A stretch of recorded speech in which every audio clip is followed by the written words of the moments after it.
Would you support vaccine mandates?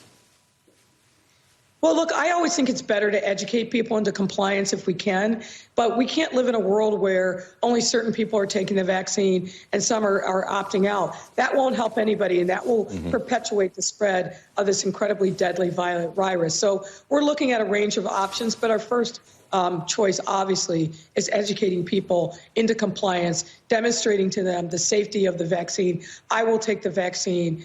That's 100% a lie. As will my leadership team, and we're encouraging people of good will and faith across the city to do the same. And I think once we see that trend, and influencers, whether it's local elected officials, whether it's local stakeholders, people in the faith community, we'll see the trend turn in the right direction. How do you do it?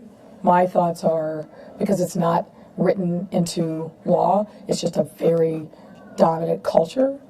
I think the only way you can do it is a couple ways. One, I'm thinking about an executive order from day one that says, you know, in more legalese than this is not a thing. We will no longer honor this, because the way that aldermanic prerogative works is there's got to be compliance with the executive branch, because otherwise it doesn't work.